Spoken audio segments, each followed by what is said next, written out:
کہ وما ادراک ما لیلۃ القدر، کہ تم کیا جانو، تمہیں کیا ادراک ہوا کہ قدر والی رات کیا ہے. لیلۃ القدر خیر من الف شہر، قدر والی رات 1000 مہینوں سے افضل ہے، خیر ہے، بہتر ہے 1000 مہینوں سے. 1000 مہینوں کے اندر اعمال کیے جائیں اور ایک لیلۃ القدر کے اندر کوئی عمل کر لیا جائے تو وہ ان 1000 مہینوں سے زیادہ افضل ہے، بہتر ہے. الذي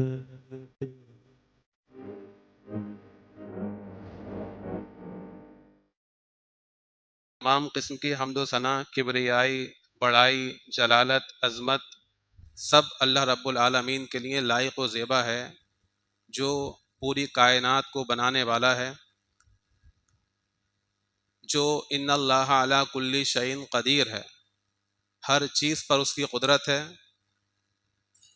ہر چیز پر اس کا کنٹرول ہے، وہ ہر چیز پر طاقت رکھتا ہے، قدرت رکھتا ہے. جو ان اللہ بکل شیء علیم ہے، ہر چیز کا جاننے والا ہے، کوئی شے بھی اس کی معلومات سے باہر نہیں ہے، چاہے قدیم علوم ہو، چاہے جدید علوم ہو، چاہے کوئی چیز اندھیرے میں چھپی ہوئی ہو، چاہے کوئی ظاہر ہو، چاہے کوئی چیز غار کے اندر ہو، چاہے آسمانوں میں ہو، خواہ وہ زمینوں میں ہو، ہر چیز کا وہ علیم ہے، وہ علیم بذات الصدور ہے. اور بے شمار رحمت، درود و سلام نازل ہوں خدا کے تمام پیغمبروں پر، بالخصوص آخری پیغمبر حضرت محمد عربی صلی اللہ علیہ وسلم پر، جو پوری انسانیت کے لیے رحمت، ہادی، بشیر و نذیر بنا کر کے بھیجے گئے.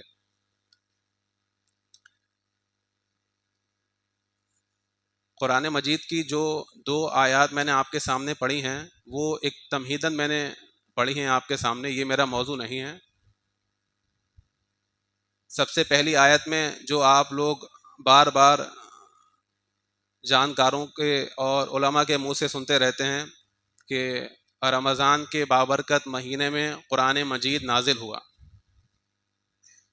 اس سے پہلی امتوں میں بہت سی کتابیں آئیں، توریت، زبور، انجیل، بہت سے صحیفے آئے، لیکن قرآن مجید کو اللہ تعالیٰ نے رمضان المبارک کے ساتھ میں خاص کیا، اور یہی وہ مہینہ ہے جس میں روزے فرض کیے گئے. روزے پچھلی امتوں پہ بھی فرض تھے، لیکن اس کا مہینہ رمضان المبارک کا مہینہ نہیں تھا. تو جس مہینے کے اندر قرآن مجید نازل ہوا، اسی مہینے میں اللہ تعالیٰ نے روزے بھی فرض کر دیے کہ یہی وہ مہینہ ہے جس میں تم روزے بھی رکھو گے. اور اس کے بعد یہ بیان فرما دیا کہ یہ قرآن مجید جو اللہ رب ذوالجلال کے علم سے نازل ہوا ہے، اس میں اس کا علم چھپا ہوا ہے، علم پوشیدہ ہے، یہ کوئی معمولی اور سرسری چیز نہیں ہے. اس پہ تو قسمیں کھا لی ہیں اللہ تعالیٰ نے کہ فلا اقسم بمواقع النجوم، میں قسم کھاتا ہوں. یہ اللہ تعالیٰ نے ارشاد فرمایا، جو کہ علیم ہے، ہر چیز کا جانکار ہے، ہر چیز پہ قدرت رکھنے والا ہے، خالق کائنات ہے. وہ فرما رہا ہے کہ میں قسم کھاتا ہوں بمواقع النجوم. نجوم کہتے ہیں ستاروں کو، نجم ستارہ، نجوم ستارے، پلورل فارم. ستاروں کے گرنے کے جگہوں کی، جہاں پہ ستارے ڈوبتے ہیں یا گرتے ہیں. آگے ارشاد فرمایا وَإِنَّهُ لَقَسَمٌ لَوْ تَعْلَمُونَ عَظِيمٌ، اور یہ ایک عظیم قسم ہے اگر تم جانو. ایک وہ ہستی جس کو ہم سبحان ربی العظیم کہتے ہیں کہ میں پاکی بیان کرتا ہوں اپنے عظیم پروردگار کی، وہ خود کسی چیز کو عظیم کہے تو وہ کتنی عظیم ہوگی. تو اللہ کہہ رہا ہے کہ میں قسم کھاتا ہوں ستاروں کے گرنے کی جگہوں کی، میں قسم کھاتا ہوں. اور اگر تم جانو تو یہ قسم بہت عظیم قسم ہے. اگر تم جانو، کنڈیشن لگا دی، جب تک جانو گے نہیں اس کے بارے میں کہ ستاروں کے گرنے کی جگہیں کیا ہیں تو تمہیں اس عظمت کا احساس نہیں ہوگا. یہ بہت ڈیٹیل کا مقام نہیں ہے، جب آپ اس کی کھوج کریں گے تو آپ کو معلوم ہوگا کہ جدید ہمارے جو علوم ہیں، جو سائنسز ہیں، اس میں بتایا جاتا ہے کہ دنیا کے اندر جو سیارے ہیں اور جو پلینٹس ہیں، جو اسٹارز ہیں، جو کہکشائیں ہیں، ہماری زمین سے اوپر جب ہم آسمان دیکھتے ہیں تو اس میں بہت سے ایسے بھی ستارے ہیں جو کہ اپنی جگہ کو چھوڑ دیتے ہیں اور گرنا شروع کر دیتے ہیں، ماس گین کرتے ہیں اور پھر گرنا شروع کر دیتے ہیں، اتنا گر جاتے ہیں کہ وہ ان کی جو روشنی ہے وہ بھی ختم ہو جاتی ہے اور وہ پوری طرح سے بلیک ہو جاتے ہیں۔ ان کو آج کے زمانے میں بلیک ہولز بھی کہا جاتا ہے، جن کے اندر ویٹ اتنا ہوتا ہے کہ بہت زیادہ ویٹ ہوتا ہے، اور اس میں کیا رہسیہ ہیں، کیا راز پوشیدہ ہیں، یہ وہی جانتا ہے جو کہ علیم ہے، علام الغیوب ہے۔ علام ایک ہوتا ہے عالم، ایک علیم، ایک علام الغیوب، پوشیدہ چیزوں کا بہت زیادہ جاننے والا۔ تو وہ علام الغیوب ہے، وہ جانتا ہے کہ اس قسم کے پیچھے کیا راز ہے، کتنے آسمان ہیں، کتنی زمینیں ہیں، چرچا کا وشے بنی رہتی ہیں، ٹاک آف دا ٹاؤن بنی رہتی ہیں ہمارے معاشرے میں۔ تو وہ علیم بذات الصدور ہے جس نے اس قرآن مجید کو نازل فرمایا ہے، اور یہ کہہ کر نازل فرمایا کہ میرے بندو یہ تمہارے لیے ہدایت بنا کر کے میں نے بھیجا ہے، یہ گائیڈ بک ہے تمہارے لیے، اس سے تم ہدایت حاصل کرو۔ ابتدائی مرحلہ یہی ہے کہ اس کی تلاوت کرنا سیکھو، اس کو کم از کم پڑھنا سیکھو، کیونکہ تم اجمی لوگ ہو، عرب نہیں ہو، تو کم سے کم سب سے پہلا مرحلہ یہ ہے کہ اس کو پڑھنا سیکھو۔ چاہے تم بچے ہو، چاہے تم جوان ہو چکے ہو، اگر قرآن مجید نہیں پڑھا ہے تو اس کو پڑھنا سیکھو پہلے۔ اور جو لوگ بزرگ ہو چکے ہیں، ایج زیادہ ہو چکی ہے لیکن جھجکتے ہیں کہ اب کیسے پڑھیں گے، تو وہ بھی اس سے ساقط نہیں ہیں، ان کے لیے بھی یہ حکم ہے کہ وہ پہلا جو مرحلہ ہے، جو بالکل بیسک لیول ہے، اس کو تو کم سے کم پار کریں، کم سے کم نادرا پڑھنا تو آئے ان سے، عربی کے حروف اٹک اٹک کر ہی پڑھیں لیکن پڑھیں، جس پہ دوہرا اجر ہے۔ پھر اگر یہ پڑھ لیں تو پھر آگے کا مرحلہ طے کریں، اس کو سیکھیں۔ حضور نبی کریم صلی اللہ علیہ وسلم کی لسان مبارک سے یہ الفاظ نکلے ہوئے ہیں کہ خیرکم من تعلم القرآن وعلمہ، کہ تم میں سے بہترین شخص وہ ہے، یا بہترین اشخاص وہ لوگ ہیں جو کہ قرآن مجید سیکھنے اور سکھانے میں لگے ہوئے ہیں۔ کہ وما ادراک ما لیلۃ القدر، کہ تم کیا جانو، تمہیں کیا ادراک ہوا کہ قدر والی رات کیا ہے۔ لیلۃ القدر خیر من الف شہر، قدر والی رات 1000 مہینوں سے افضل ہے، خیر ہے، بہتر ہے 1000 مہینوں سے۔ 1000 مہینوں کے اندر اعمال کیے جائیں اور ایک لیلۃ القدر کے اندر کوئی عمل کر لیا جائے تو وہ ان 1000 مہینوں سے زیادہ افضل ہے، بہتر ہے۔ سب سے پہلے ہماری ترتیب یہ رہے گی کہ ہم اس کی تلاوت کریں گے، یہ ترتیب رہے گی، چاہے وہ 5 منٹ میں ہو، چاہے وہ 4 منٹ میں ہو، کیونکہ قرآن مجید کا سننا بھی عبادت ہے، تو عبادت میں انشاءاللہ اس کا سننا بھی انشاءاللہ شمار ہوگا، پڑھنے والوں کو بھی انشاءاللہ ثواب ملے گا، سننے والوں کو اس سے زیادہ ثواب ملے گا۔ اور اس کے بعد انشاءاللہ اس کا لفظی ترجمہ ہم کر جائیں گے، جسے آپ کو بہت دھیان سے، توجہ سے سننا پڑے گا۔ پھر انشاءاللہ اس کے بعد تیسرا لیول یہ ہوگا کہ ہم 2 آیات یا ایک آیات کر کے ہم اس پہ روشنی ڈالیں گے کہ ہماری زندگیوں سے یہ آیت کہاں ریلیٹ کرتی ہے۔ اس طرح سے انشاءاللہ ہم ترتیب دیں گے اس کو۔ تو اعوذ باللہ من الشیطان الرجیم، بسم اللہ الرحمن الرحیم۔ یا ایہا الذین آمنوا لا تقدموا بین یدی اللہ ورسولہ واتقوا اللہ ان اللہ سمیع علیم۔ یا ایہا الذین آمنوا لا ترفعوا اصواتکم فوق صوت النبی ولا تجهروا له بالقول كجهر بعضكم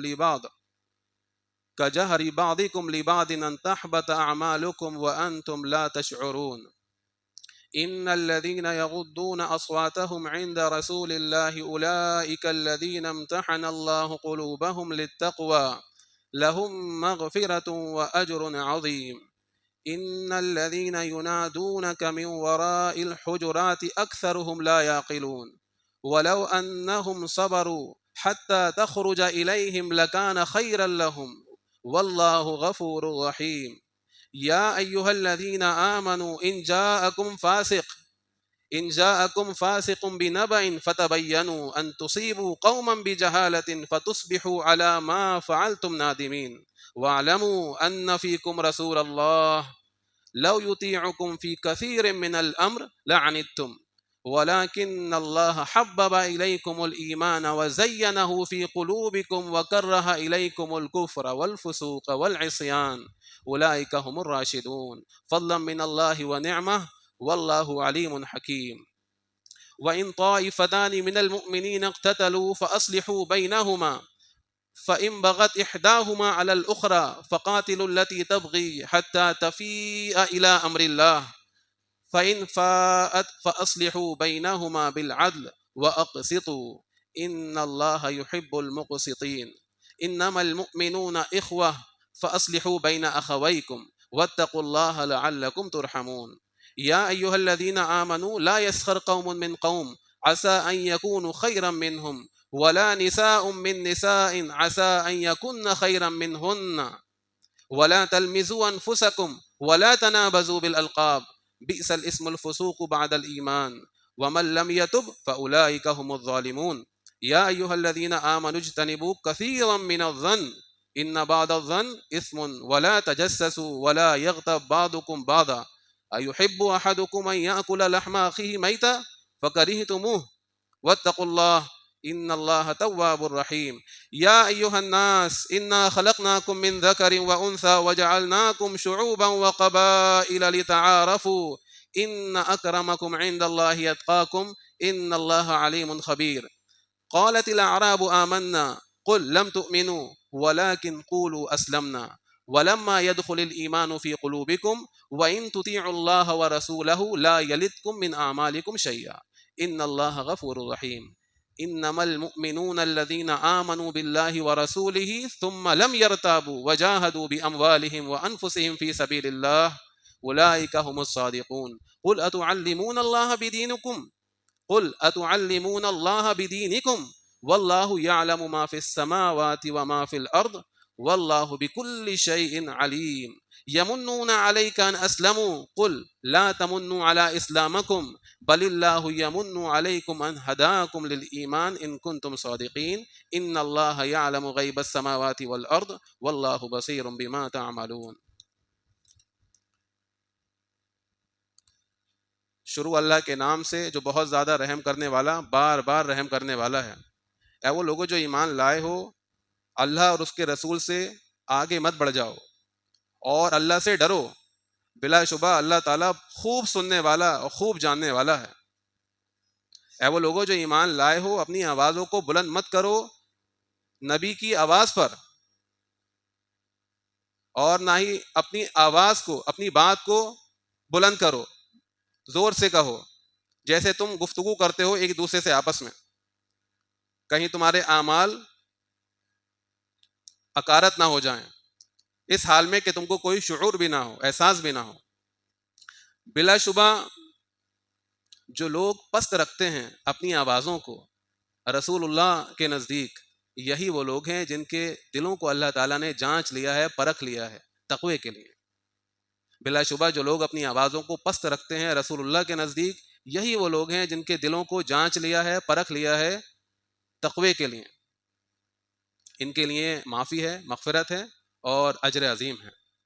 اور بلا شبہ وہ لوگ جو آواز دیتے ہیں کمروں کے سامنے سے، حجروں کے سامنے سے آواز دیتے ہیں، ان میں سے زیادہ تر وہ ہیں جو کہ عقل سے کام نہیں لیتے، بے عقل لوگ ہیں۔ بلا شبہ جو لوگ آپ کو آواز دیتے ہیں کمروں کے سامنے سے، ان میں سے اکثر وہ ہیں جو کہ عقل سے کام نہیں لیتے، اور اگر وہ صبر کرتے یہاں تک کہ آپ باہر آ جاتے ان کے سامنے تو یہ ان کے لیے زیادہ بہتر ہوتا۔ اور اللہ تعالیٰ معاف کرنے والا ہے، بہت رحم کرنے والا ہے۔ اے وہ لوگوں جو ایمان لائے ہو، اگر کوئی فاسق یا نافرمان تمہارے پاس کوئی خبر لے کر آئے تو اس کی تحقیق کر لیا کرو، کہیں ایسا نہ ہو کہ تم کسی قوم کو نادانی میں جہالت کے سبب نقصان پہنچا دو اور پھر تم نادم ہو، اور پھر تم اس پر نادم ہو، اور پھر تم نے جو کچھ کیا ہو تم اس پر نادم ہو، اور جان لو کہ تم میں رسول اللہ ہیں۔ اگر وہ تمہارا کہا بہت سارے معاملات میں مان لیں تو تمہیں تکلیف ہوگی، تم مشقت میں پڑ جاؤ گے، لیکن اللہ تعالیٰ نے تمہارے لیے محبوب بنا دیا ہے ایمان کو، اور تمہارے لیے خوبصورت بنا دیا ہے، تمہارے لیے زینت بنا دیا ہے تمہارے دلوں میں، اور اسے تمہارے دلوں میں زینت بنا دیا ہے، اور تمہارے لیے کفر کو، نافرمانی کو اور فسق و فجور کو تمہارے لیے ناگوار بنا دیا ہے اس نے۔ یہی وہ لوگ ہیں جو کہ ہدایت یافتہ ہیں، اور یہ فضل ہے اللہ تعالیٰ کا اور اس کا احسان ہے، اور اللہ تعالیٰ بہت زیادہ جاننے والا ہے، بہت حکمت والا ہے۔ اور اگر دو جماعتیں مومنوں میں سے لڑ پڑیں تو اصلاح کرا دیا کرو، صلح کرا دیا کرو ان کے درمیان، اور اگر کوئی جماعت ان میں سے باغی ہو جائے، زیادتی کرے، ظلم کرے دوسری جماعت پر، تو لڑو اس سے یہاں تک کہ وہ اللہ کے حکم کی طرف لوٹ کر آ جائے، اور اگر وہ لوٹ آئے اللہ کی طرف تو پھر صلح کرا دو ان دونوں کے درمیان انصاف کے ساتھ، اور برابری کرو، برابری کے ساتھ صلح کرا دو اور انصاف کرو۔ بلا شبہ اللہ تعالیٰ پسند کرتا ہے انصاف کرنے والوں کو۔ مومن تو آپس میں بھائی بھائی ہیں، تو ان کے درمیان، تو دو بھائیوں کے درمیان صلح کرا دیا کرو، اور اللہ تعالیٰ سے ڈرتے رہو تاکہ تم پر رحم کر دیا جائے۔ اے وہ لوگوں جو ایمان لائے ہو، کوئی قوم کسی دوسری قوم کا مذاق نہ بنائے، ہو سکتا ہے کہ وہ ان سے زیادہ بہتر ہوں، اور نہ ہی کچھ عورتیں مل کے دوسری بعض عورتوں کا مذاق بنائیں، ہو سکتا ہے کہ وہ ان سے زیادہ بہتر ہوں، اور نہ ہی عیب لگاؤ آپس میں ایک دوسرے پر، اور نہ ہی ایک دوسرے کو برے ناموں سے پکارا کرو۔ ایمان لانے کے بعد فسق و فجور اور نافرمانی کا نام ہی برا ہے، اور جو باز نہ آیا، جس نے توبہ نہ کی، تو یہی ظالم ہے۔ اے وہ لوگوں جو ایمان لائے ہو، بہت زیادہ گمان کرنے سے بچا کرو، بے شک کچھ گمان سری گناہ ہوتے ہیں، اور تہمیں مت رہا کرو، اور تم میں سے کوئی شخص کسی دوسرے شخص کی غیبت نہ کرے۔ کیا تمہیں یہ پسند ہے، کیا تم میں سے کسی کو پسند ہے کہ وہ اپنے مرے ہوئے بھائی کا گوشت کھائے؟ اس کو تو تم ناگوار سمجھتے ہو، ناپسندیدہ سمجھتے ہو۔ اللہ سے ڈر جاؤ، بلا شبہ وہ بہت زیادہ توبہ قبول کرنے والا اور رحم کرنے والا ہے۔ اے انسانوں، اے لوگوں، ہم نے تمہیں پیدا کیا ہے ایک نر اور مادہ سے، اور ہم نے تمہارے قبیلے بنائے تاکہ تم ایک دوسرے کو پہچانو۔ ہم نے تمہارے شعوب اور قبائل بنائے تاکہ تم ایک دوسرے کو پہچان سکو۔ بلا شبہ تم میں عزت والا اللہ کے نزدیک وہ ہے جو سب سے بڑھ کے تقوی والا ہے، جو سب سے بڑھ کے پرہیزگار ہے۔ بلا شبہ اللہ تعالیٰ بہت زیادہ جاننے والا اور خبر رکھنے والا بھی ہے۔ یہ گاؤں کے رہنے والے بدو لوگ کہتے ہیں کہ ہم ایمان لے آئے۔ قل، آپ یہ کہیے، لم تؤمنوا، ایمان نہیں لائے ہو، ولیکن قولوا اسلمنا، یہ کہو کہ ہم نے اسلام بظاہر قبول کر لیا ہے۔ ولما يدخل الایمان فی قلوبکم، ایمان تو ابھی تک تمہارے دلوں میں داخل بھی نہیں ہوا ہے، اور اگر تم اللہ رسول کی اطاعت کر لو گے، کہنا مان لو گے، تو وہ تمہارے اعمال میں سے کچھ کمی نہیں کرے گا۔ بلا شبہ وہ معاف کرنے والا، رحم کرنے والا ہے۔ بلا شبہ ایمان والے تو وہ ہوتے ہیں جو ایمان لے آتے ہیں اللہ پہ اور اس کے رسول پہ، اور پھر شک میں مبتلا نہیں ہوتے، اور اس کی راہ میں اپنے مالوں سے، اپنی جانوں سے اس کی راہ میں کوششیں کرتے ہیں، جد و جہد کرتے ہیں، جہاد کرتے ہیں۔ یہی وہ لوگ ہیں جو سچے ہیں اپنے دعوے میں۔ اور یہ بھی کہیے ان سے کہ تم بتا رہے ہو، خبر دے رہے ہو اپنے دین کی اللہ کو، وہ اللہ ہے جو کہ آسمانوں اور زمینوں میں جو کچھ ہے سب جانتا ہے وہ، اور وہ ہر چیز کا عالم ہے، ہر چیز کا، اور وہ احسان جتلاتے ہیں آپ کے سامنے، آپ پر، کہ ہم تو مسلمان ہو گئے، ہم تو اسلام لے آئے۔ آپ کہہ دیجئے احسان مت جتلاؤ اپنے اسلام کا، مجھ پر احسان مت جتلاؤ اپنے اسلام لانے کا، بلکہ اللہ ہے جس نے احسان کیا ہے تم سب پہ، کہ تمہیں ہدایت دے دی ایمان کی طرف، اگر تم سچے ہو۔ بلا شبہ اللہ تعالیٰ وہ ہے جو جانتا ہے آسمانوں کا اور زمین کی پوشیدہ چیزوں کو، اور وہ خوب دیکھنے والا ہے جو کچھ تم سب کر رہے ہو۔ یہ وہ سورہ ہے جو میں نے آپ کے سامنے پڑھی ہے، کافی طویل تھی، لیکن آپ مطمئن رہیں انشاءاللہ جن لوگوں نے دھیان سے سنی ہے وہ ثواب سے کہیں محروم نہیں ہوں گے انشاءاللہ۔ قرآن مجید میں اب ہم دیکھتے ہیں اسٹارٹنگ میں ہم کس طرح سے ہم دیکھتے ہیں کہ اللہ تعالیٰ نے کیسے بنیاد ڈالی ہے ایک مسلمان معاشرے کی۔ آپ کے سامنے پوری سورہ آئی ہے، جن لوگوں نے توجہ سے سنا ہے ان کو احساس ہوگا کہ کیا کیا باتیں اس کے اندر آئی ہیں. آلریڈی اللہ رسول کو حاصل ہے، اس لیے فرمایا کہ اللہ رسول سے آگے نہ بڑھو اور اللہ سے ڈر جاؤ، اللہ کا لحاظ کرو. سننے والا بھی ہے، جاننے والا بھی ہے. اس کے بعد فائنل اتھارٹی کے بعد بتایا گیا، ادب سکھایا گیا. دیکھیے بہت اہم ہے، یہ بہت زیادہ اہم ہے ہر فرد کے لیے جو یہاں بیٹھا ہوا ہے، ہر فرد کے لیے. اپنے گریبان میں آپ سب جھانک کر دیکھیں، اپنے دل پہ ہاتھ رکھ کر پوچھیں کہ اللہ کے رسول صلی اللہ علیہ وسلم کا کیا ادب ہے ایک مسلمان کی زندگی میں. قرآن ہمیں سکھا رہا ہے کہ آوازوں کو یہ بتایا گیا کہ تقوی کا جو معیار ہے وہ رسول اللہ صلی اللہ علیہ وسلم کے سامنے آواز کو پست رکھنا ہے، اپنی آوازوں کو پست رکھنا ہے. یعنی رسول اللہ صلی اللہ علیہ وسلم کا ادب کرنے والا وہ متقی ہے. غور کر لیں آپ یہاں پہ، جو آپ صلی اللہ علیہ وسلم کا احترام کرتا ہے، آپ کا جب نام آتا ہے تو وہ توجہ سے سنتا ہے اور دل میں اس کے ایک محبت کی چنگاری پیدا ہوتی ہے، یہ تقوی کی علامت ہے. یہ قرآن یہ کہتا ہے ہم سے. میں خود آپ کے سامنے دوبارہ پڑھ دیتا ہوں. سب کچھ یہ ادب کی آیات بیان فرمانے کے بعد جو میں نے آپ کے سامنے پڑھی ہیں، اللہ تعالیٰ لاسٹ میں آخر میں کہتا ہے کہ یہی وہ لوگ ہیں جن کے دلوں کو اللہ تعالیٰ نے پرکھ لیا تقوی کے لیے. تو یہ کوئی چھوٹی موٹی بات نہیں ہے. سورت کے بالکل آغاز میں اللہ تعالیٰ نے اس کو بالکل کلیئر کر دیا ہے کہ تقوی کے لیے جن لوگوں کے دلوں کو پرکھا گیا ہے، اس میں رسول اللہ صلی اللہ علیہ وسلم کا ادب، آپ کا احترام، آپ کی تعظیم، آپ کی محبت، یہ کرائٹیریا ہے. رسول صلی اللہ علیہ وسلم کو نکال دینے کے بعد کوئی تقوی نہیں، کچھ نہیں. آپ کا خود ساختہ تقوی ہوگا، وہ آپ صرف لفظی ترجمہ کرتے رہیے پرہیزگاری پرہیزگاری، لیکن اصل تقوی کیا ہے؟ آپ صلی اللہ علیہ وسلم کا ادب، احترام اور محبت. اس آیت کو آپ دوبارہ پڑھ لینا، آپ کے اوپر یہ چیز واضح ہو جائے گی. اس کے بعد ہم دیکھتے ہیں ان آیات کے بعد اب کچھ جو معاشرے کے اندر ایسے قسم کے لوگ ہوتے ہیں جو بے ادب ہوتے ہیں، تو ان کے بارے میں بتایا گیا کہ جن کو شعور نہیں ہوتا ہے، بے عقل لوگ ہوتے ہیں، کبھی سوچتے ہی نہیں ہیں کہ ہم کس سے بات کر رہے ہیں، اس کا رتبہ کیا ہے، اس کا مرتبہ کیا ہے. سب کو ایک ہی لکڑی سے ہانکتے ہیں اور باہر جا کے مذاق بناتے ہیں کہ ہم نے تو صاحب فلاں فلاں سے اس طرح بات کی، ہم نے تو یہ کیا، ہم نے تو وہ کیا. تو بتا دیا یہ لوگ اصل میں بے عقل ہیں، ان کے پاس عقل نام کی کوئی چیز ہے نہیں، یہ بے عقل لوگ ہیں جو ان کو یہ بھی احساس نہیں کہ بات کس سے کر رہے ہیں. وہ جن کی تعظیم کا حکم دیا جا رہا ہے ان کو آواز دے دے کے بلا رہے ہیں کہ یا محمد اخرج الینا، یعنی حجروں کے باہر سے دور سے پکار رہے ہیں ان کو. تو ان کی بے عقلی کے بارے میں بھی اللہ نے بتایا کہ ایسی بے ادبی ان کو نہیں کرنا چاہیے اور ان کو عقل سے کام لینا چاہیے. اس کے بعد یہ سب مسلمانوں کو اس طرح متوجہ کرنے کے بعد فائنل اتھارٹی نہ ہماری نفس کو ہے، نہ معاشرے کو ہے، نہ لوگوں کو ہے، کسی کو نہیں ہے. فائنل اتھارٹی جو ہے وہ آخری جو فیصلہ ہے وہ اللہ کا ہے، اس کے رسول کا ہے. اس کے بعد اس سب کی بنیاد ڈالنے کے بعد، ادب رسول کو سمجھانے کے بعد، اب بنیاد ڈالی ہے مسلم معاشرے کی. یہاں سے آغاز ہوگا ایک مسلم معاشرے کا. یا ایھا الذین سے بات کا آغاز کیا کہ ایمان والو. یہ ہم دیکھتے ہیں یہاں پہ خبریں جو اچھال دی جاتی ہیں کہ صاحب شام سے یہ خبر آ رہی ہے اور سیریا سے یہ خبر آ رہی ہے، غزہ میں یہ ہو گیا، یہاں پہ وہ ہو گئے، یہ دیکھو میں دکھاتا ہوں انسٹا پہ یہ ریل آئی ہے، فیس بک پہ یہ پڑا ہے، یہ ہے، دیکھو شور شرابہ، پورا ماحول جو ہے وہ ایسا کہ جنگ چل رہی ہے بس ہمارے گھر کے آس پاس بھی، سب کچھ ایسا لگتا ہے بالکل.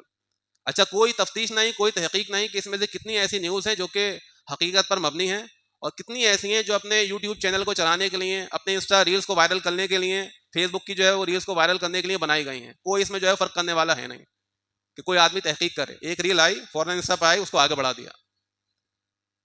دوسری آئی، دوسری دیکھی، جذباتی اینگل سے دیکھا اس کو، ارے ایسا ہو رہا ہے، آگے بڑھا دیا، فارورڈ کر دیا، اس کو بیان کرنا شروع کر دیا. تو یہ جھوٹ پھر جھوٹ، بلا تحقیق خبریں یہ اڑنا شروع ہو جاتی ہیں. پھر اس سے ہوتا کیا ہے؟ بہت نقصان ہوتا ہے. اس سے معاشرہ جھوٹ سننے کا عادی ہو جاتا ہے، سماعون للکذب بھی ہو جاتا ہے. بہت زیادہ جھوٹ کا سننے والا پورا معاشرہ بن جاتا ہے. حقیقت کا کسی کو علم نہیں، اتنی دور سے خبر آئے کچھ نہیں معلوم، کوئی حقیقت پر مبنی نہیں، کوئی تحقیق نہیں. تو احتیاط ایمان والے کے لیے کیا ہے کہ جو بھی خبر آئے تو ہر خبر کی اگر انٹرسٹ لے رہا ہے تو وہ ہر خبر کی تحقیق کرے. یہ قرآن کی آیت ہم سے کہہ رہی ہے، آپ سے کہہ رہی ہے، آپ سب لوگوں سے. کیونکہ یہاں پہ الفاظ صحابہ کے تعلق سے نہیں ہیں، یہاں پہ الفاظ ہیں یا ایھا الذین آمنوا، آپ سب لوگ اور میں جو ایمان لائے ہو. کیا الفاظ ہیں کہ کوئی بھی اگر تمہارے پاس ایرا گہرا آدمی ادھر سے خبر لے کر آئے، وائرل کر دے، نیوز چینل ہو، ایکس وائی زیڈ کوئی بھی ہو، تو اس کو سچ مت مان لو، بلکہ اگر تم اس میں انٹرسٹ رکھتے ہو تو تحقیق کرو. اب اس کی انٹرسٹ تو ہوتا نہیں ہے، بہت سی خبریں ایسی ہوتی ہیں آدمی آگے بڑھا دیتا ہے، اس کو سنتا ہی نہیں ہے. لیکن اگر کسی میں انٹرسٹ آ گیا تو تحقیق کرو آگے بڑھانے سے پہلے. یہ ایک بہت نازک قدم ہوتا ہے. ہم فوراً فارورڈ کر دیتے ہیں، واٹس ایپ پہ کوئی بھی ریل میسج ہوتا ہے اور تحقیق نہیں کرتی، جانے انجانے میں کہیں نہ کہیں ہم گناہ میں شریک ہو جاتے ہیں، ہمارا اعتبار ختم ہوتا ہے. مسلمانوں کا اعتبار ختم ہوتا ہے کہ مسلمان ایک ایسی قوم ہے جو بہت جذباتی ہوتی ہے، جذباتی اینگل سے دیکھتی ہے، علمی چیزوں کا سے جو اخبار ہیں، جو خبریں ہیں، ان کو نہیں دیکھتی ہے، یہ ایسی قوم. حالانکہ ہمارے اسلاف ایسے نہیں تھے. آپ دیکھیں بخاری مسلم سیاہ ستہ کی جو احادیث ہیں کیسی ان کی تخریج کی، کیسی جرح و تعدیل ان کی. امام بخاری نے کتنی احادیث جو ہے وہ اکٹھی کی تھیں، اور کتنی جو ہے بخاری میں روایت ہیں. ابھی کتنی حدیثیں تو فوراً ہٹا دیں آپ نے، جہاں دیکھا راوی کمزور ہے ہٹا دو. یہ احتیاط تھی ان کی. اور ہم مسلمانوں جو ہمارے اسلاف تھے، جو ہمارے بزرگ تھے، ہم ان کے نقش قدم پہ چلتے، ہم ہر بات کو لے لیتے ہیں جو بھی آ رہی ہے. وہاں پہ کسی نے کھڑے ہو کر پانی پی لیا یا کھڑے ہو کر پیشاب کر لیا تو یہ راوی اعتبار کے قابل نہیں رہا.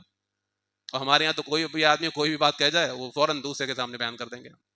تو یہ آیت صاف بتا رہی ہے کہ کوئی بھی فاسق آدمی، ایرا گہرا آدمی، نافرمان آدمی ہمارے پاس کوئی خبر لے کر آئے یا خبر کوئی وائرل کر دے تو سب سے پہلے ہم اس کی تحقیق کریں، اس کے بعد ہی اس کو فارورڈ کریں، چاہے سوشل میڈیا پہ کریں، چاہے دوسرے کے ساتھ میں شیئر کریں. ورنہ ہمیں بعد میں بڑی ندامت ہوگی جب وہ خبر نکلے گی جھوٹ. تو پھر یہ ہوگا کہ آپ نے بتائی تھی جناب، پھر ہمیں ندامت ہوگی کہ یار میں لا اعتبار ہو گیا. یا کبھی ہم نے ان ساری افواہوں پہ یقین کر لیا اور دوسرے کو بس ذاتی کر دی کہ تم نے یہ بات کیوں کہی تھی، اور بعد میں معلوم ہوا وہ بات ہی نہیں تھی، تو اس کے سامنے شرمندہ ہونا پڑے گا کہ دیکھو میں کہہ رہا تھا میں سچا ہوں. اس کے بعد بیان فرمایا گیا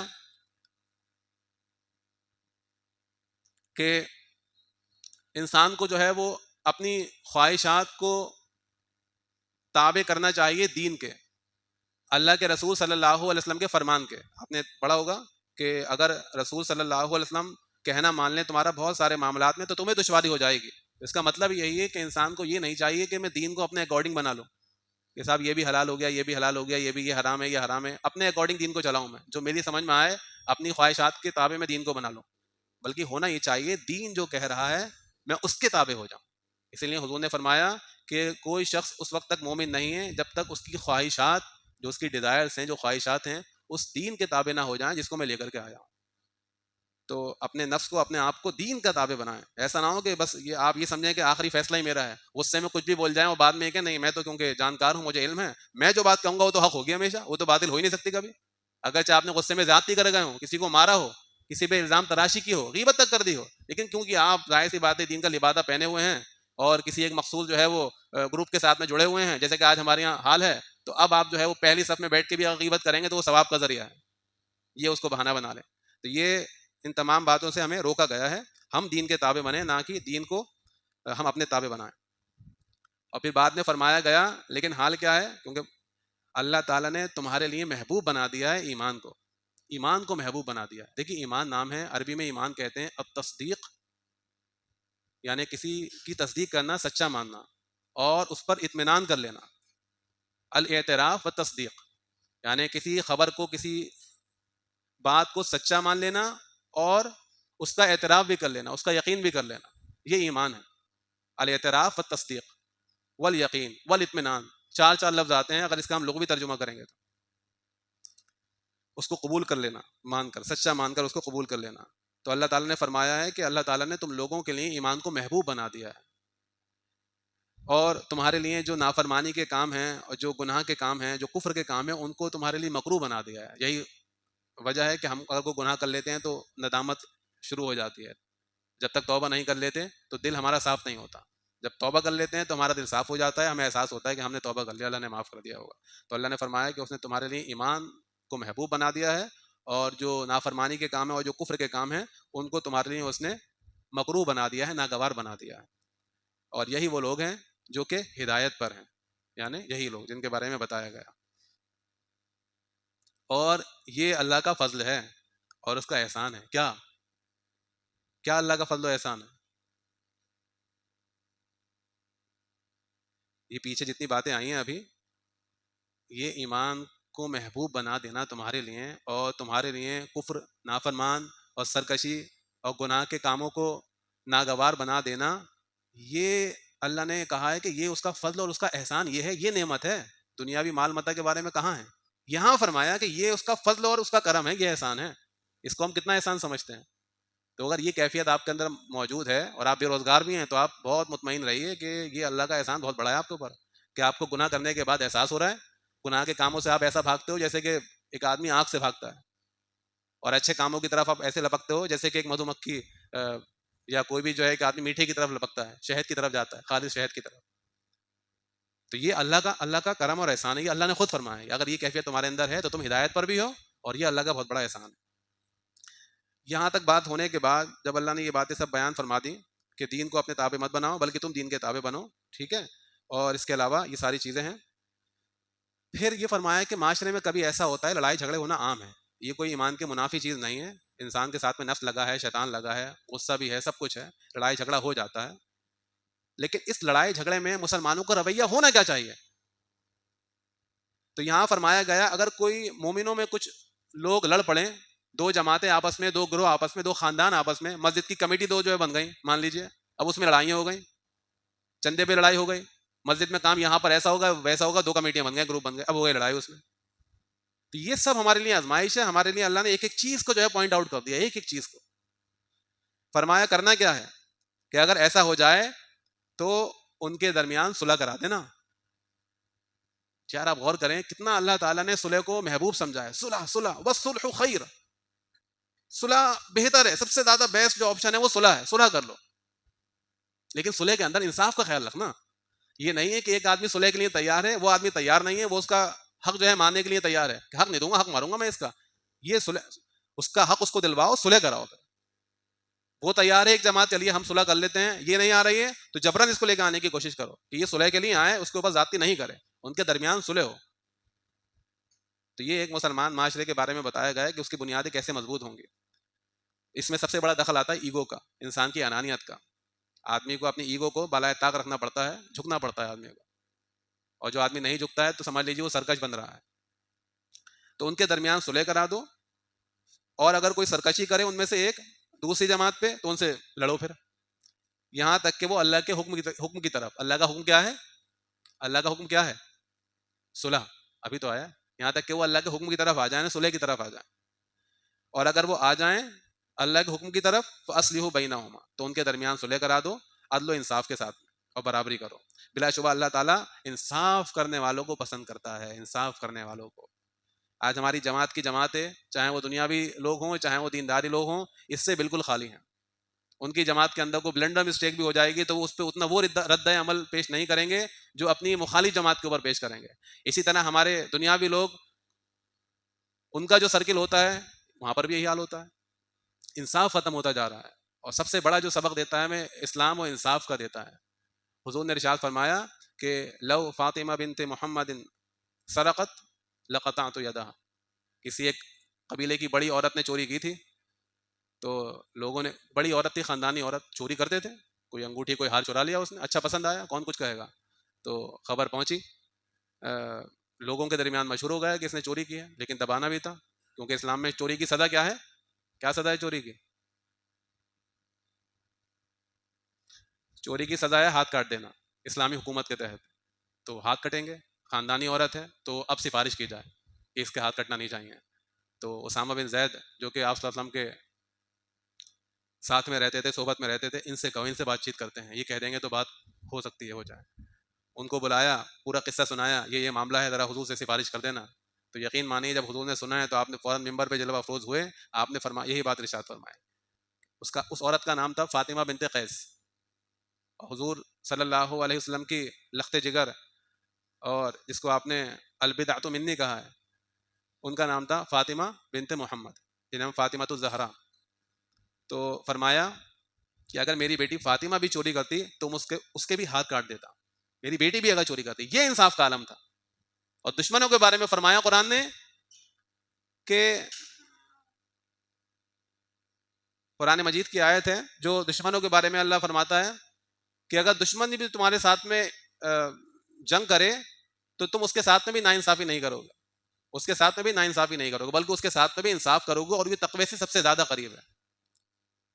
تو مسلمان کے بارے میں اور فرمایا کیوں نہ ہو، تم اصلاح کیوں نہیں کراؤ گے، یہ بھی وجہ بتا دی، اصلاح کیوں کراؤ گے تم، اصلاح کس کو کرانا پڑے گی؟ معاشرے کے جو لوگ ہیں وہی کرائیں گے اصلاح، اگر مسلمانوں میں آپس میں لڑائی ہو جاتی ہے تو ان کو اصلاح کرا دینا چاہیے، یہ نہیں ہونا چاہیے کہ ہمارا کیا واسطہ، ان کا گھر کا میٹر ہے ہم کیوں بولیں گے، ارے محلے میں لڑائی ہو گئی، یار چلو چلو، ہمارا کیا واسطہ ہے اس سے، یہ سب اس کے منافی چیزیں ہیں جو قرآن بیان فرماتا ہے۔ قرآن کہتا ہے یہ امت ایک جسد واحد کی طرح ہے، لیکن ہم نے سب کو الگ الگ کر دیا، ہمارا کوئی برابر کے گھر میں لڑائی ہو گئی، ان کے یہاں ہوئی ہے ہمارے یہاں تھوڑی ہوئی، نعوذ باللہ۔ اس کے ساتھ میں برائی ہو رہی ہے، کچھ بھی ہو رہا ہے، ہمیں کوئی واسطہ نہیں ہے. تو یہاں فرمایا گیا کہ یہ سب کچھ کیوں کریں گے، ہم کیوں اصلاح کرائیں گے. آگے بیان فرمایا گیا کہ انما المؤمنون اخوہ، ارے حقیقت یہ ہے کہ مومن تو آپس میں بھائی بھائی ہیں، تو تم صلح کرا دیا کرو اپنے بھائیوں کے درمیان. تم صلح یوں کراؤ گے کیونکہ وہ تمہارے بھائی ہیں. اگر ہمارے بھائی کی لڑائی ہو جائے کسی کے ساتھ میں، یا بھائی بھائیوں میں لڑائی ہو جائے، تو تیسرا بھائی کیا کرے گا؟ بھاگ جائے گا گھر سے. ارے میرا کیا واسطہ. ظاہر بات ہے ابھی اتنا معاشرہ بگڑا نہیں ہے ہمارا کہ 3 بھائی ہوں، 2 میں لڑائی ہو اور دونوں ادھر سے اپنے دوستوں کو، وہ ادھر سے، اور تیسرا بھائی کھڑا کا کھڑا ہی رہے. بھولے گا اس میں، اس کو تکلیف ہوگی. تو اس لیے بیان فرمایا گیا کہ مومن آپس میں بھائی ہیں، تو اپنے بھائی کی، ان دونوں بھائیوں کی اصلاح کرا دیا کرو. دونوں تمہارے بھائی ہیں. وہ 2 خاندان مسجد کی میں کمیٹی کی ہو گئی باہر، ارے ہمیں کیا واسطہ، چلتا رہتا ہے. تو ان کا مسجد ہے بنائی ہے، پتہ نہیں کیا ہے، مولانا ہے، یہ مولانا کو وہاں بنا دیا ہے، وہ یہ 2 کمیٹی بنا لی ہیں، 5 لوگ ادھر ہوگا، 10 ادھر ہے، کیا معلوم کیا کر رہا ہے. تو یہ ایک منفی عمل ہے. یہ مومنانہ اور صاف نہیں ہے کہ معاشرے میں کچھ بھی چل رہا ہو ایک مسلمانوں کے، اور مومن اس پہ خاموش رہے. جس کو اللہ نے صلاحیت دی ہے، اقتدار دیا ہے، جس کے پاس اثر و رسوخ ہے، اس پر تو پہلی ذمہ داری بنتی ہے کہ سب سے پہلے جا کے صلح کرائے.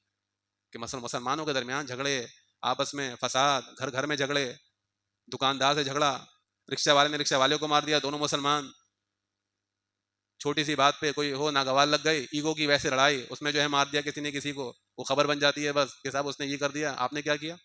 ہم نے تو خبر سنی بس. کچھ لڑائی ہو جاتی ہے تو رامپور میں، خاص طور سے رامپور کا تو یہ حال عجیب و غریب دیکھا ہے. باہر شہروں کے مقابلے میں یہاں کچھ بھی ہو جائے تو سب پورا جتھا لگ جائے گا، بالکل جیسے کوئی نمائش لگی ہے، کیا لگی ہے، سب دیکھنے کے لیے کھڑے ہو جائیں گے. کیا چل رہا ہے، ہوا کیا، پوچھیں گے ایک دوسرے سے. کرے گا کوئی بھی کچھ نہیں. 1 2 لوگ ہی ہوتے ہیں بیچارے، کچھ نہ کچھ بول جاتے ہیں. تو بولو مت، گول رہو، دیکھتے رہو. تو یہ سب ایک مومنانہ اور صاف نہیں ہے. قرآن جس طرف ہمیں لے کے آنا چاہتا ہے، یقین مانیے جو بھی اس کے لیے اسٹینڈ لے گا تو اللہ کی بھرپور نصرت اس کے ساتھ میں ہوگی. یا ایھا الذین آمنوا ان تنصروا اللہ ینصرکم، بھرپور نصرت اس کے ساتھ میں ہوگی جو اصلاح کی کوشش کرے گا، چاہے اگرچہ وہ دکھنے میں اکیلا ہو، لیکن اللہ اس کی مدد فرمائے گا. وہ مرد مجاہد ہو جو ایسے وقت میں اسٹینڈ لے، مرد مجاہد ہے وہ، لیکن سمجھداری کے ساتھ، جذبات میں نہیں، عقل سے کام لے گا. بلا شبہ مومن تو، ایمان والے تو آپس میں بھائی ہیں، تو ان کے درمیان، ان دونوں بھائیوں کے درمیان صلح کرا دیا کرو. 2 بھائی تھے، تیسرے تم بھی ہو، تمہارے بھائی تھے وہ، ان کے درمیان صلح کرا دیا کرو، اور اللہ کا لحاظ رکھو، اللہ سے ڈرتے رہو تاکہ تم پہ رحم کیا جائے. تو معلوم ہوا رحم ہوگا، رحمتیں نازل ہوں گی. کوئی اگر یہ کام کرے گا پورے معاشرے پہ رحمتیں نازل ہوں گی. وہی لفظ آیا ہے جو قرآن مجید کے سننے کے تعلق سے آیا ہے کہ جب قرآن مجید پڑھا جایا کرے تو خاموش رہو اور توجہ سے سنو تاکہ تم پہ رحم کیا جائے. اور جو معاشرے کی اصلاح کا کام کرے گا اس پہ بھی وہی لفظ آیا ہے لعلکم ترحمون، دونوں ایک جیسے لفظ ہیں، تاکہ تم سب پہ رحم کیا جائے. اس پورے معاشرے پہ رحم ہوگا، اللہ کی مددیں آئیں گی. جو مسلمان کا جو حال ہے آج ہر جگہ، یہ سب حال انشاءاللہ اللہ تعالیٰ دور کر دے گا. قادر ہے وہ، سب کچھ کرنے پہ قادر ہے. یہاں تو آزمائش کے لیے بھیجا ہے اس نے. اس کے بعد بھی فرمایا گیا، اب دیکھیے ہوتی کیا ہیں برائیاں. یہ میں کوشش کروں گا کہ 5-10 منٹ کے اندر جتنا ہو سکے ہو جائے، پورا مجھے لگتا نہیں مکمل ہو. اس کے بعد فرمایا کہ ایمان والو، اب یہ وہ ان برائیوں کی طرف توجہ اللہ نے دلائی ہے جو ایگو پیدا کرتی ہے. دیکھیے ہر آدمی کے اندر ایک ایگو اور ایک تفوق ہوتا ہے.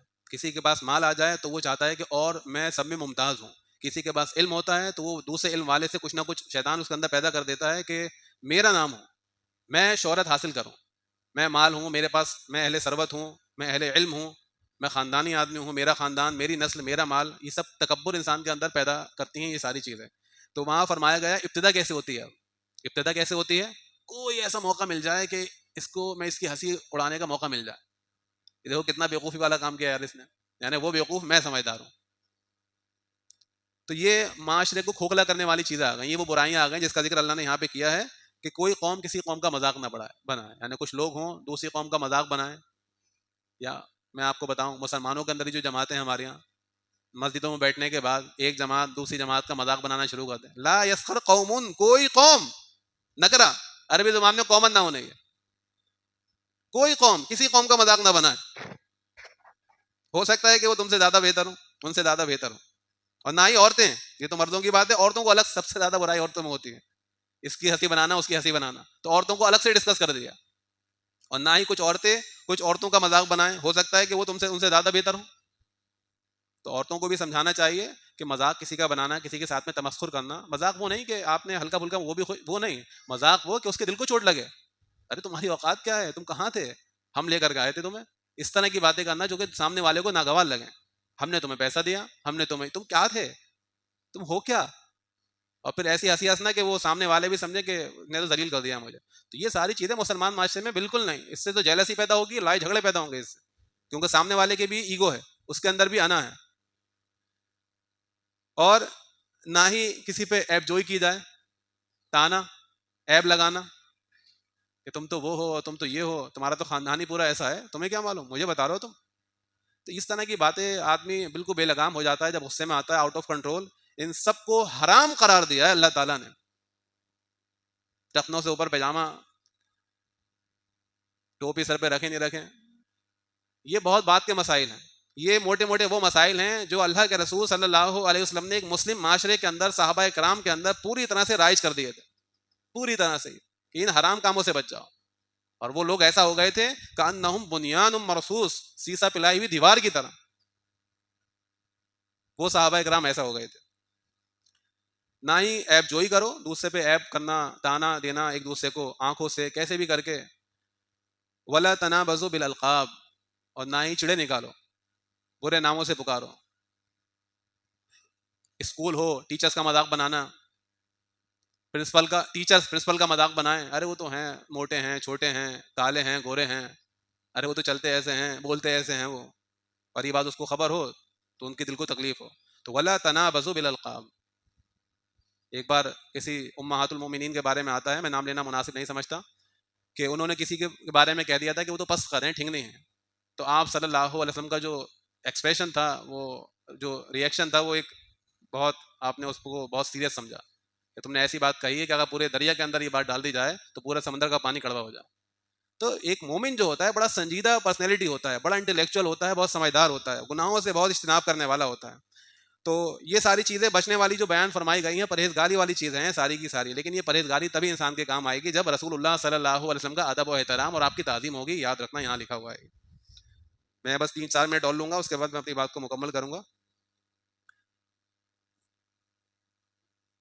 زیادہ ہو سکتا ہے کچھ، تو مسئلہ تو نہیں ہے کسی کو. اس کے بعد فرمایا گیا کہ ایمان لانے کے بعد، ایمان تو اتنی پاکیزہ شے ہے، جس کے دل کے اندر ایمان آ جائے، جس کے دل میں اللہ تعالیٰ ایمان کو محبوب بنا دے. ایمان کیا ہے؟ ایمان ہے کسی کو سچا ماننا، کسی کی تصدیق کرنا، اور اس کی ہر بات کو قبول کرنا، اس کے سامنے سر تسلیم خم کر دینا. یہ اسلام ہے. اور ایمان کیا ہے؟ کسی کو سچا جاننا اور ماننا، یہ ایمان ہے. تو جو اللہ پہ ایمان لے آیا، رسول اللہ صلی اللہ علیہ وسلم پر ایمان لے آیا، تو اس کے بعد گناہ کا ٹھپا لگ جانا، گناہ کا الزام لگ جانا، یہ تو خود ایک بری شے ہے. کیونکہ ایمان اور گناہ ایک ساتھ کیسے رہ سکتے ہیں؟ تو بیان فرمایا گیا. اس کے بعد پھر کچھ ایسی برائیاں ہیں جو انسان کے اندر جو ہے گھن کی طرح، جیسے ایک پیڑ ہوتا ہے، دیمک لگ جائے کسی لکڑی میں تو وہ اندر ہی اندر کھوکھلا کر دیتی ہے. دکھنے میں بڑا اچھا ڈبل بیڈ ہے، بڑا اچھا فرنیچر ہے، لیکن وہ کئی دنوں تک اس پہ کوئی کام ہی نہیں ہوا، بند پڑا رہا، پورا روم کمرہ پورا بند پڑا رہا، کچھ کام ہی نہیں ہوا. ایسے انسان کی مثال ہے، اپنے اوپر کوئی ورک ہی نہیں کیا اس نے. تو دیمک لگی، دیمک لگنے کے بعد اس نے ہلکے ہلکے جو ہے وہ کھوکھلا کرنا شروع کیا. اتنا کھوکھلا کر دیا، اتنا کھوکھلا کر دیا، جب اس کے اوپر ہاتھ رکھا تو پورا ختم ہو گیا. وہ تو اندر سے کھوکھلا ہو چکا تھا، اور دکھنے میں فرنیچر تھا بہت اچھا. تو فرمایا گیا کچھ ایسے بھی یہ وہ گناہ تھے جو بالکل صریح تھے. چڑ نکالنا، کسی کو برے القاب سے پکارنا، اور عیب جوئی کرنا، اور کسی کا مذاق بنانا، کوئی نہیں اڑا. یہ سب بالکل ختم کر دینا چاہیے ہمیں. اللہ تعالیٰ ہم سے مخاطب ہے، ختم کر دیں. اللہ کرے ہماری آج کی رات ایسی رات ہو جو ہماری زندگیوں کو تبدیل کر دے، آپ کی زندگیوں کو تبدیل کر دے. اس کے بعد فرمایا اے وہ لوگوں جو ایمان لائے ہو، اب یہ وہ گناہ ہیں، ان کا بھی بڑا رول ہوتا ہے. اپنے گمانوں کو اچھا کرو. آدمی نیگیٹو بہت سوچتا ہے، بہت سوچتا ہے نیگیٹو. کسی دوسرے کے بارے میں سوچے گا نیگیٹو سوچے گا، غلط سوچے گا، ظن سو رکھتا ہے. تو اس کے بارے میں منائی آئی ہے کہ تم بہت زیادہ گمان کرنے سے بچا کرو. کہ جو بہت زیادہ خیال پیدا کرتے ہو اپنے دل میں کسی کے تعلق سے کہ یہ تو ایسا ہے، اس سے ہوتا کیا ہے کہ آپ کے اندر ایک پازیٹیوٹی نہیں رہتی، آپ کا جو شخصیت ہے ایک پازیٹیو پرسنالٹی نہیں بن پاتی ہے. اگر آپ چاہتے ہیں کہ آپ کی جو شخصیت ہے وہ ایک تخریبی شخصیت نہ بن کر کے ایک تعمیری شخصیت بنے، آپ خود بھی ایک اچھی پرسنالٹی ہوں، آپ کے دل کو بھی اطمینان ہو، تو انسان چاہیے وہ آپٹمزم بنے. اس کو چاہیے کہ وہ اپنے ذہن کو پاک کرے برے خیالات سے اور بدگمانی سے، جو ہم لوگوں کے تعلق سے پال لیتے ہیں. کتنی بدگمانیاں ہیں. کبھی محاسبہ کرنا، کسی نے اگر مان لیجیے کوئی دیر سے آیا, آپ نے کال کیا تھا جلدی سے آ جاؤ میں انتظار دیکھ رہا ہوں, اب اس کو 10 منٹ کی دیر ہو گئی, ارے یار تم تو یہی کرتے ہو, 2 منٹ میں غصے میں آ گئے. اب وہ ہو سکتا ہے مجبوری ہو اس کے ساتھ میں, پنکچر ہو گیا ہو, کوئی اور مل گیا ہو, اب وہ تیزی میں اگر آتا ہے ایکسیڈنٹ ہو سکتا تھا, بہت ساری چیزیں ہوتی ہیں, چھوٹی چھوٹی چیزوں میں بدگمانی ہو جاتی ہے. تو آدمی جب اپنے اوپر آتی ہے تو فوراً جلبلا جاتا ہے, فوراً ایک ایک بات کو دل پہ لے لیتا ہے, اپنا جب نقصان ہوتا ہے, اور وہی جب اس کے ساتھ میں ہوتا ہے تو پھر اس کو احساس ہوتا ہے کہ ایسا نہیں ہونا چاہیے تھا. تو فرمایا کہ اے ایمان والو, یہ سب ایمان والوں سے مخاطب ہے, یعنی مسلمان محلوں سے, مسلمان گھرانوں سے, جو بھی مسلمان لوگ ہیں, اور صرف عربوں سے نہیں, اجمیوں سے بھی. کیوں قرآن کافۃ للناس ہے, سارے انسانوں کے لیے ہدایت بنا کے بھیجا گیا ہے, کافۃ للناس, سارے انسان. تو فرمایا اے وہ لوگوں جو ایمان لائے ہو, بہت زیادہ گمان کرنے سے بچا کرو, کیونکہ جو کچھ گمان ایسے ہوتے ہیں بالکل سری گناہ ہوتے ہیں, کچھ گمان ایسے ہوتے ہیں سری گناہ جو ہم گناہ کرتے ہیں. اچھا ہوتا کیا ہے, اسٹارٹنگ اس سے ہوتی ہے سوچنے سے. آپ نے غلط سوچا, ارے مجھے تو یہ لگ رہا ہے کہ یہ ایسا ایسا معاملہ ہے, ٹھیک ہے, کسی نے موبائل نہیں دیا, ٹھیک ہے, تو اب غلط گمان گیا, ارے کچھ اور معاملہ لگ رہا ہے, موبائل کیوں نہیں دے رہا ہے. اب وہ کہاں سے کہاں آپ نے جو ہے کچھ بنایا جو ہے وہ, کہ ہو سکتا ہے کہ صاحب موبائل میں کچھ اس کے ایسے جو ہے سرٹیفکیٹس ہوں, کچھ موبائل میں ایسی چیزیں ہوں, یہ ہوں وہ ہوں, کیا اپنی عمارت اپنا ٹائم ویسٹ کرنا شروع کر دیا. اس کے بعد فرمایا دوسری چیز کیا آتی ہے پھر, ولا تجس, اب پیچھے پڑیں گے آپ. بدگمانی کے بعد کیا ہوتا ہے, گمان غلط ہوا, اب پیچھے پڑیں گے آپ, ٹوہ میں رہیں گے. تم یار پیچھے لگے رہو, تم بتانا مجھے یہ کیسی ان کے جو ہے وہ عادات اور اطوار ہیں, کیا کرتے ہیں گھر میں, یہ تم مجھے بتانا, ٹھیک ہے. خود بھی پیچھے ٹوہ میں لگے ہوئے ہیں, کہیں نہ کہیں سے خبر مل جائے اس کی جو ہے وہ, چھوڑوں گا نہیں میں, خبر تو مل جائے مجھے, میرے ساتھ میں اس نے ایسا کیا ہے. حالانکہ بدگمانی پہ پوری آپ نے عمارت بنائی, اس نے کیا بھی نہیں ہے, تھوڑا بہت اگر ہو بھی گئے ہو آپ نے پورا اس کا بلڈنگ بنا لی, پوری اسی پہ تعمیر کر دی بلڈنگ بدگمانی پہ, اور اب آپ لگ گئے ٹوہ میں, پکڑوں گا میں کچھ نہ کچھ تو پکڑوں گا, ایسے چین نہیں آئے گا مجھے.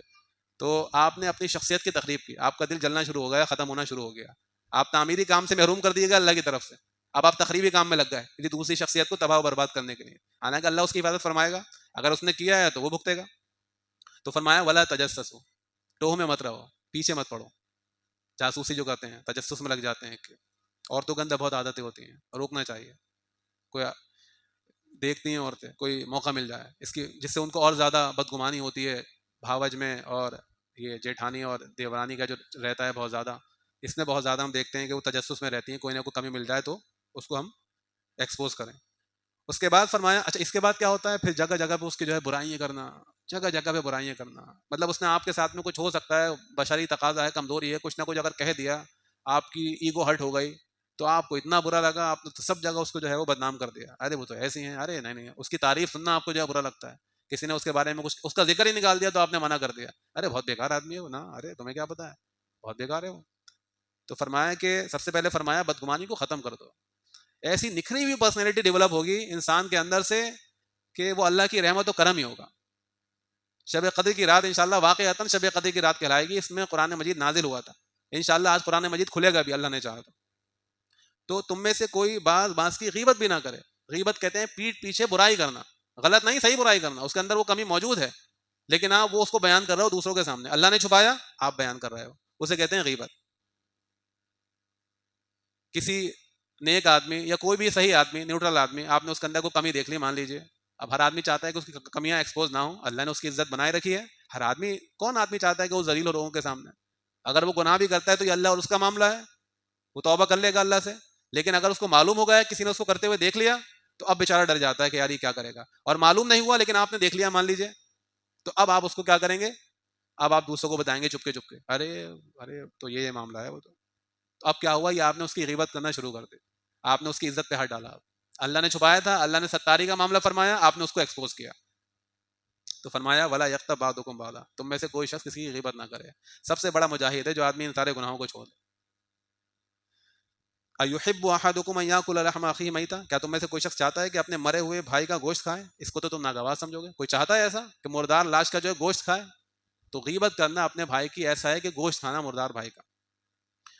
اس کے بعد آگے بڑھ کے اللہ تعالیٰ نے یہ بات بیان فرما دی, بہت اہم بات ہے. دیکھو یہ ساری چیزیں انسان چاہتا ہے اپنے آپ کو تھوڑا بلند و برتر بنانے کے لیے, کہ میرا تھوڑا سا نام ہو جائے, میں تھوڑا سا اشرف ممتاز ہوں پوری سوسائٹی میں, معاشرے میں لوگ مجھے دیکھیں ذرا, میں ٹاک آف دا ٹاؤن یا سینٹر آف اٹریکشن میں بنوں, سارے محلوں کے اندر, گھر کے اندر میری بات ہو, میری رائے کو ترجیح دی جائے, لوگ میری طرف دیکھیں ہر معاملے میں جو ہے آپ کیا کہہ رہے ہیں جو ہے, اور کسی دوسرے کا نام بھی سامنے آ جائے تو میرا نام کیوں نہیں آیا.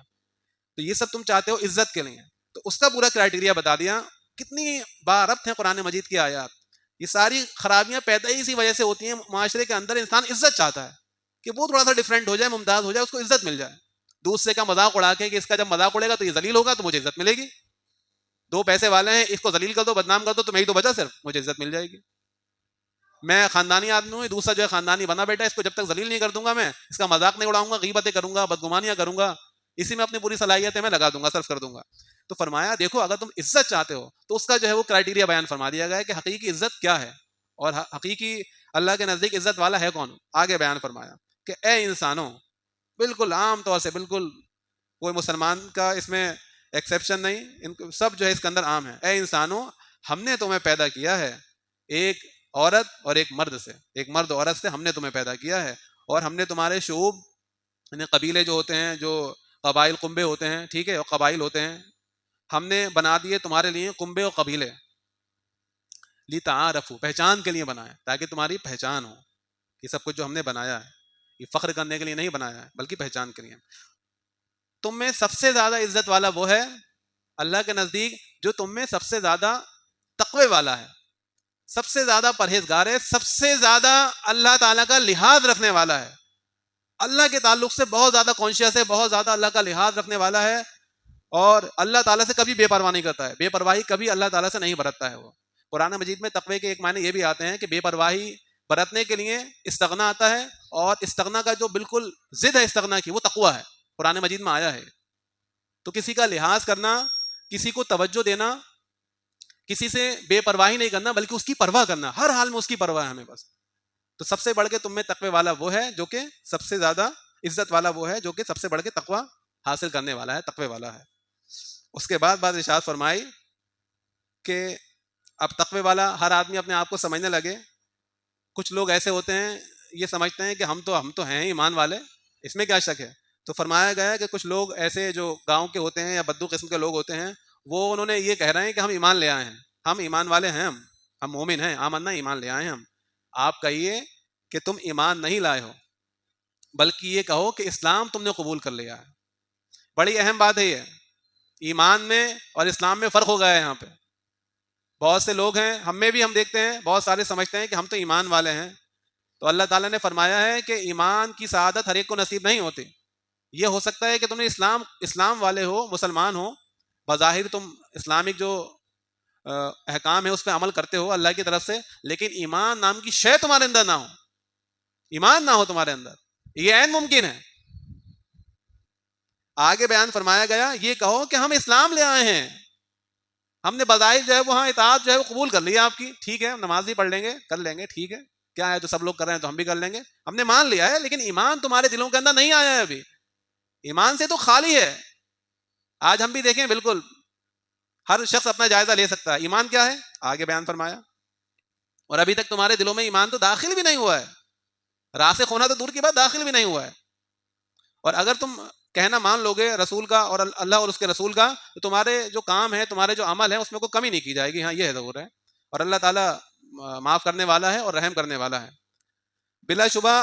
اب دیکھیے ایمان ہے کیا, مومن ہے کون, کیونکہ ایمان اور مومن سبجیکٹ مومن ہو گیا, جیسے کہ اسلام اور مسلم. مومن ہے کون, ایمان والے ہیں کون, ایمان کیا ہے پھر.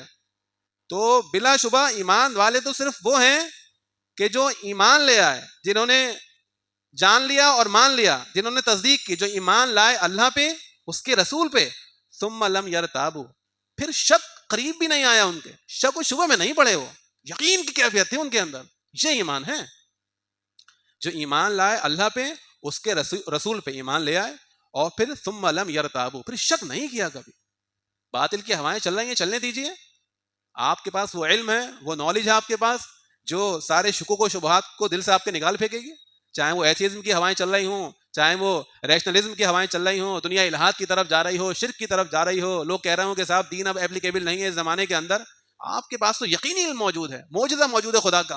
ایک ایمان والا کیسے شک و شبہ کے اندر پڑ سکتا ہے, جو بات کرتا ہے اب سے 150 سال پرانے, اور جب کہا جاتا تھا کہ زمین ساکت ہے, اسٹیٹک ہے بالکل, اور یہ فلیٹ ہے, اس زمانے کے اندر قرآن اس زمانے میں بھی کہہ رہا تھا کہ کل فی فلک یسبحون, کہ ہر چیز جو ہے وہ اپنی آربٹ کے اندر گردش میں ہے. اس زمانے میں کہہ رہا ہے, جس زمانے میں سائنس کا یہ حال تھا کہ بے حال تھی وہ, اور وہ کہہ رہی تھی کہ سب چیزیں اسٹیٹک ہیں, سب ساکت ہیں, اور یہ زمین بھی جو ہے فلیٹ ہے, ہوگا کہیں نہ کہیں کونا اس کا.